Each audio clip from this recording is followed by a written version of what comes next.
Hey, what's going on, everybody? And welcome back to a video. That felt awkward to say. It did. I don't know what else to call it. We're back. We're back. We're in the video room today. Yeah. Go for figure. once in a year and a half. Never happens anymore. So, I needed some content for my, page, YouTube, whatever you want to call it. And, I was thinking like, hey, I think Buford's off work today. I am. For once on a Saturday. For one. When was the last time we were both off work at the same time on a Saturday? And now I'm going to have every other Saturday off. That's amazing. Wow. Anyway, so we are in the studio, and I thought, Buford has this magnificent guitar over here.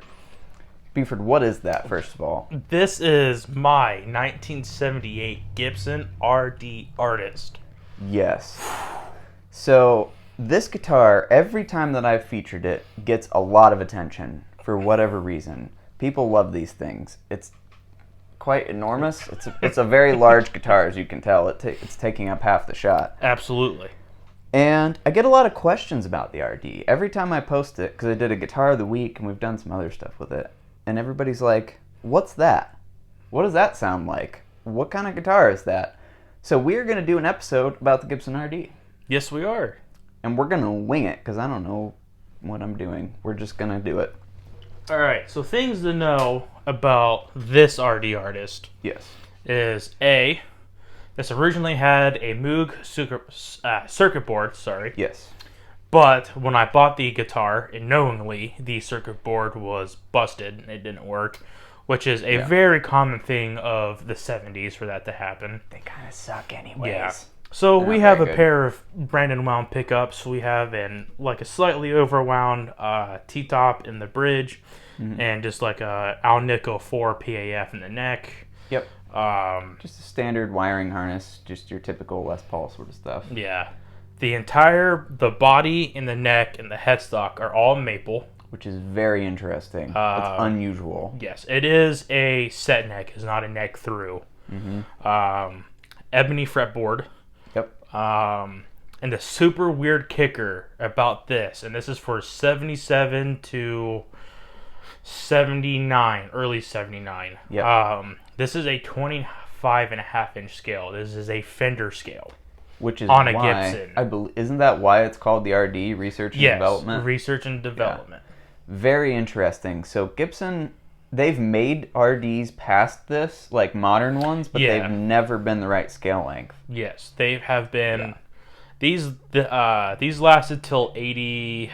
I want to say 81, late 81, early 82. I've seen them in 83, I think.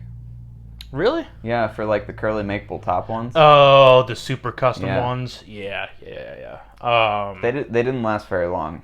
No, they did not. Because they're a bit weird. And they didn't really sell. 79, the mid 79. You can find some early 79s with the 25.5, but they did eventually go back to the 24.5. 24 and 3/4. Or yes, 3/4. Sorry. So so for the RD, this is the top of the line. This is the highest end model RD you could buy, the Artist. Yep. So you have the RD Standard, which didn't have any active circuitry. It was just generally they had tarbacks. Yeah, just 25.5 standard. All passive. Yeah, all passive, stuff like that. Then you had the RD Custom, which is probably, I would say, the most common RD. You see a lot of customs. You do, which is the RD Custom was what do you call it? A plain top? Not a plain top. Natural, yeah. Yes, a natural top with a maple fretboard. Most of the time. Yeah. Not always, but most of the time. All blonde. I'm personally not a fan of those. Zach is. I could take They're different. They are different. They're different. They stand out. The custom, which this does too. The Custom did have some switching and stuff, but this is the Artist. This is the fancy model. It's got all your fancy binding and your amazing flower pot. The greatest headstock ever. Not decal, inlay. So, all maple construction, 25.5-inch scale length. Yep. Gigantic guitar. Yep. Not very heavy. Nope. What does it sound like? Sounds like an RD. It does. So we're going to take this RD here, and we're going to compare it to a couple of other guitars. We're going to do a Les Paul, Got a Les Paul Jr., maybe a Tele, maybe Firebird. We got a Firebird over here. Just some of the basic benchmark guitars to give you guys, if you haven't played one, an idea of what one of these sounds like. Yep. So, we are going to go ahead and be running into what, Buford? Sorry. Yeah.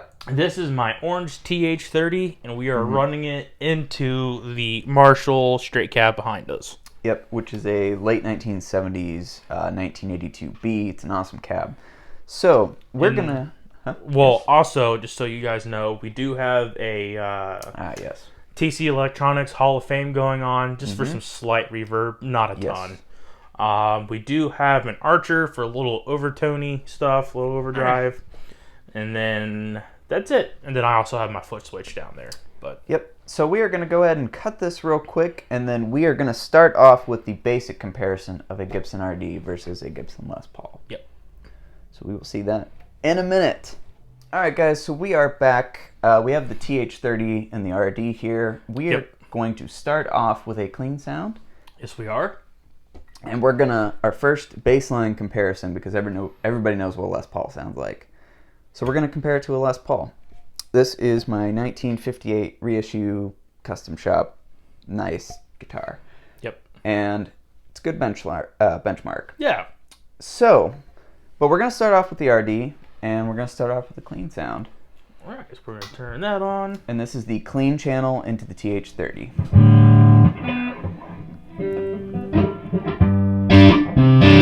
Never mind. That's not a the clean dirty sound. That was the dirty channel. All right, so we are on the neck pickup. Clean sound.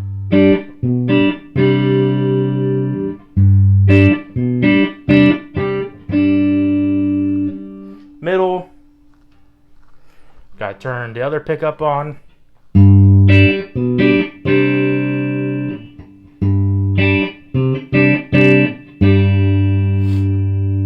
And then the neck, or the bridge, sorry.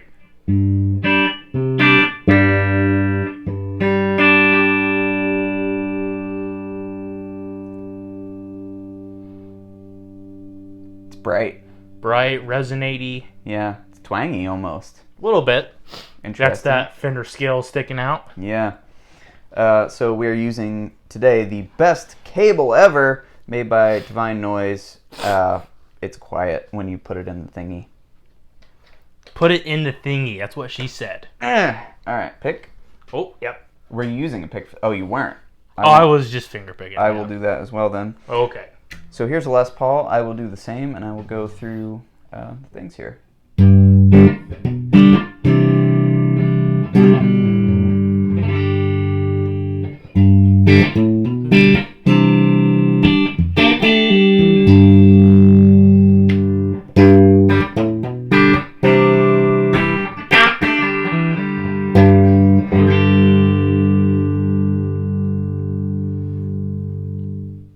Brighter than I expected.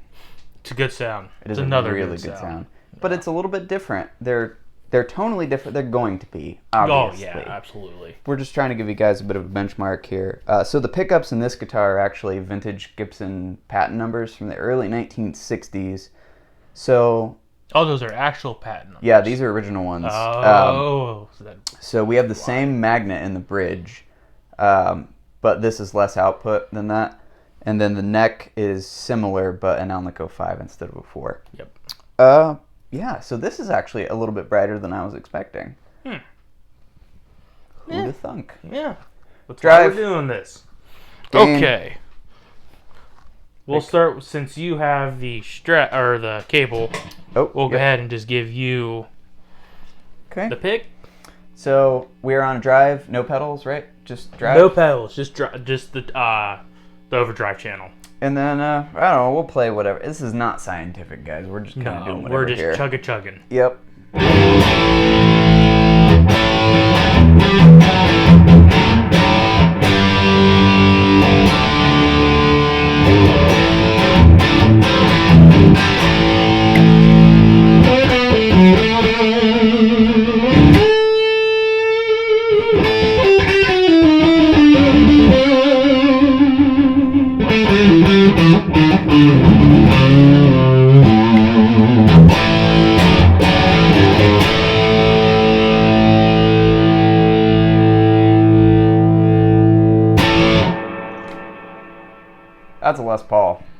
That's what that sounds That's another good sound. I mean, Les Paul into an orange is actually kind of interesting. You don't see a lot of people really doing that.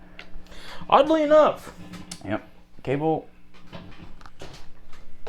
Even though Jimmy Page's favorite live amp. Whoa! Noise? Oh, Yeah.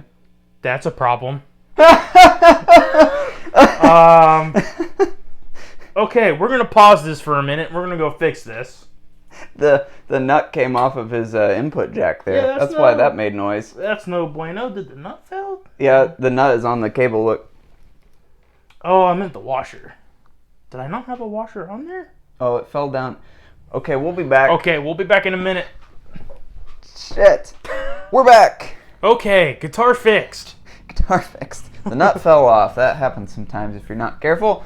So. Always check your nuts, kids. Oh, I just banged the microphone. There we go. Ooh. All right, so we're good now. Now, would you like to do a gain sound, Buford? Okay, gain sound on the RD. That's a clean sound. Clean sound!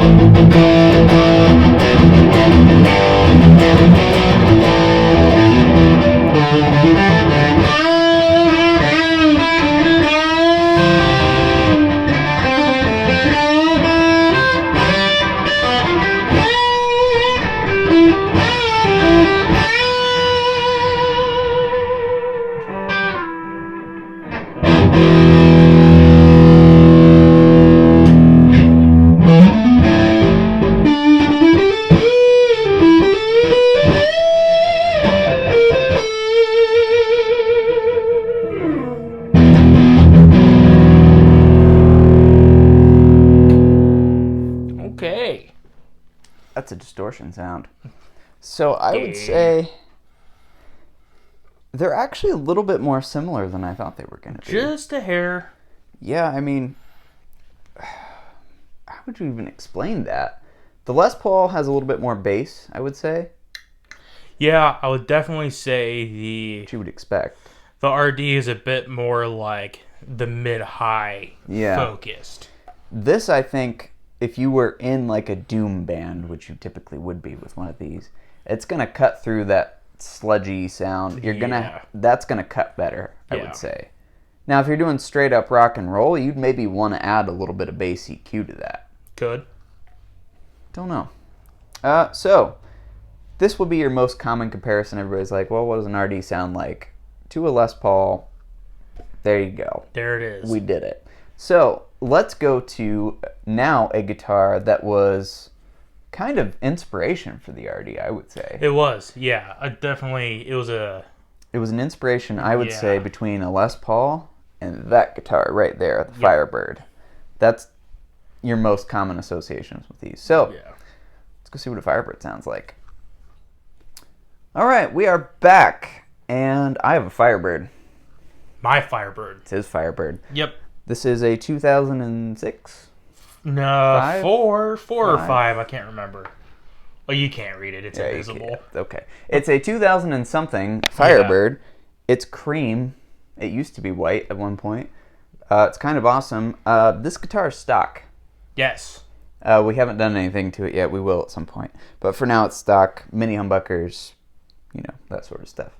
Buford. Yes. Clean sound. RD. Clean sound RD. Again, we're going to go in order, neck, middle, a bridge. Yep.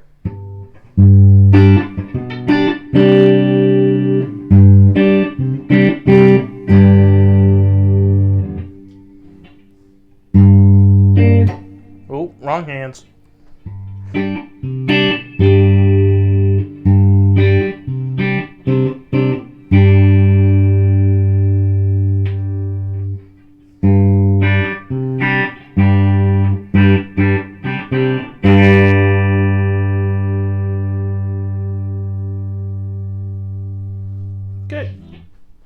Yep.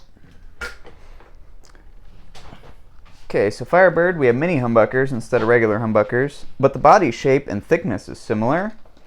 In this, we have a mahogany neck through, right? Yes, Am I it correct? is a neck through. Okay. Not terribly Because the familiar. wings are separate. That's right. Yeah. I'm not a Firebird guy, so I'm not terribly familiar. Okay. It's all backwards. Didn't even know. All right.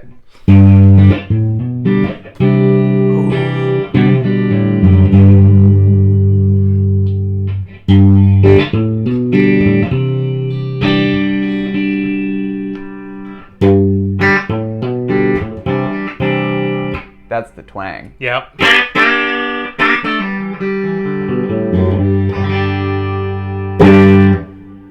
It sounds amazing. Sounds really good. Even stuck, that sounds really good. That's not as bright as I was anticipating it going to be. Really? Yeah. I thought it was going to be brighter than that. Really? Huh. I mean, the bridge is pretty twangy, but the neck is pretty thick and juicy, actually. Good. Yeah, so you can tell, obviously, that these guitars are kind of inspired by each other, I would say. Yep. I mean, they're both offset. They're both enormous. They're very large guitars. This is a bit unruly. But, yeah. I could get down with either one of those, honestly. Yeah, it's a good time with both. You're going to get a little bit thicker of a sound, obviously, because you have humbuckers. But I think if you had those pickups in this guitar, they would sound very similar. Probably. Firebird, perhaps a bit darker because of the mahogany. Stonewood! Ah! Oh, no. Yeah, so there's that. So, Firebird, yes, great guitar as well. I now have another idea that we should try a P90. Well, do we want to do gain first? I thought we already did it. Nope. My memory is fantastic. Yes, that. Let's do that. Okay. Oh, I'm plugged in. I'm a mess. I'm just gonna... Would you like to pick? Yes, please. Because I wouldn't have been able to find it. All right.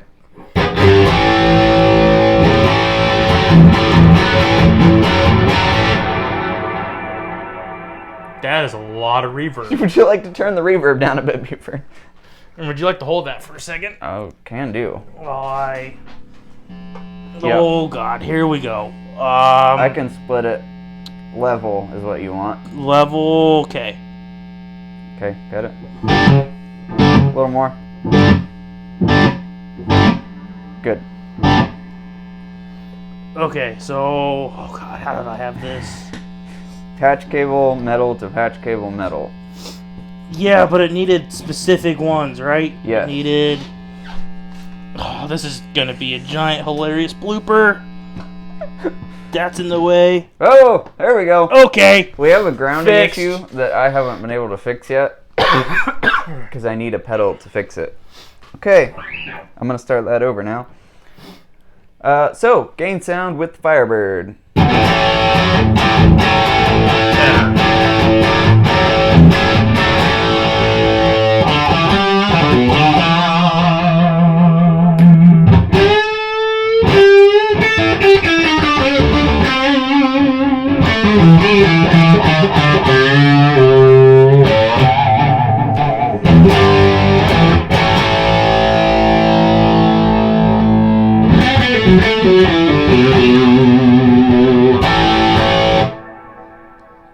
That neck pickup is quite nice. I told you, it's phenomenal. That's for a stock Gibson pickup. That's really good. Here you are. Don't ramrod it this time. Car ramrod, car ramrod. You don't know that reference, do you? No, I have no idea. Super Troopers. Super Troopers.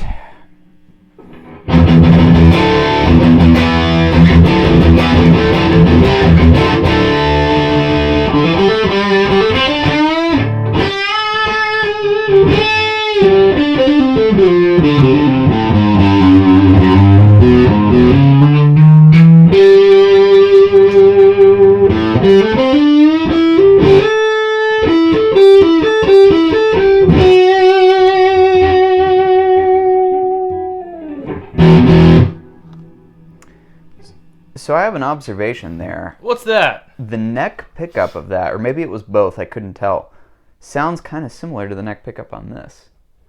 I had it in the middle there for a second. Was it the... Okay, it was probably the middle of that sounds similar to the neck of this, which I guess kind of makes sense. Because you got a little bit more of the brightness and the honky sort of twang to it. Yeah. Fascinating. I mean... Truly fascinating. It is. So, now... Next guitar. Now we're going to go to a P90. Moving on. Okay, we are back with P90s. Guitar number 3. Or P90. P90, I should say. So this is my 1955 Gibson Les Paul Jr. And, well, I just wanted to compare it because I wanted to play it. Sue me. So, obviously we're just going to do bridge pickups on these because, you know, there's no neck pickup. Yeah. Okay, clean. All right, clean. Bridge. Clean, bridge only.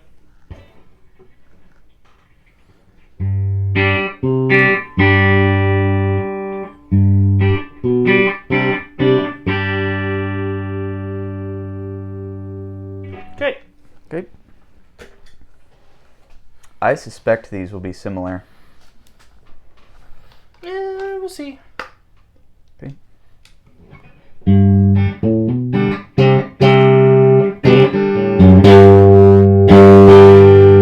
It's a bit honkier.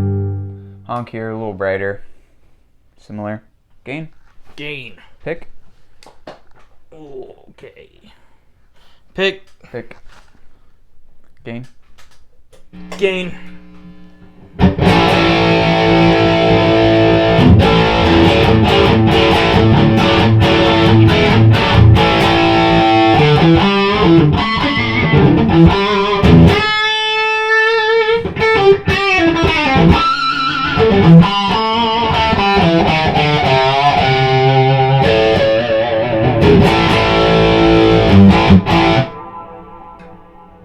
That's quite a lovely sound.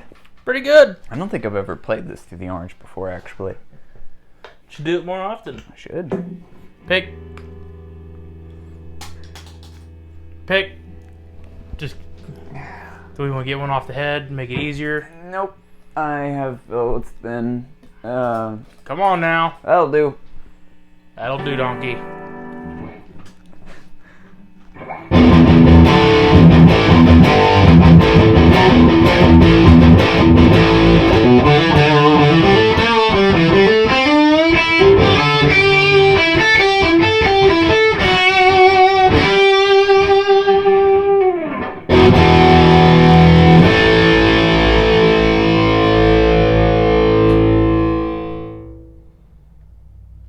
Similar. With the drive sound, these two are similar on the bridge pickups. Yeah. Because I think you get the brightness of the maple on that with the snap of that Alnico 5. Plus the long scale. Yeah, and then the P90 in this with the mahogany, and it's pretty low output, low magnetism. So that, I think it kind of evens out a little bit there. That's interesting. Clean sound, they were definitely different, but when you throw distortion on it, I think they're kind of similar, a similar ballpark. Yeah. See, I think if you were going to go do your Doom, whatever, is that what it's called? Doom? Doom. Sludgy stuff. You put this through an orange and you make that the main guitar sound. And then you take one of these and you throw it through a Marshall or an Ampeg or something with a little less gain. That's your rhythm sound, and that is perfect, I would say. Yeah. I would say rig. All of this is rig. If you were going to do that sort of thing. So, Buford, did you learn anything that you didn't already know in this video? That the Firebird sounds amazing. That's about. I didn't learn anything. It sounds pretty great. It does actually, yes. I learned that as well. Other than that, I don't think you guys learned anything either. This was just more for our own entertainment, really. Yeah, put something out there. Yep. So there is your pointless video for the day. Probably 48.5 minutes long or something. Maybe not that long. Yeah, it could be worse. Anyways, that has been a video, and we'll see you guys next time. Take care.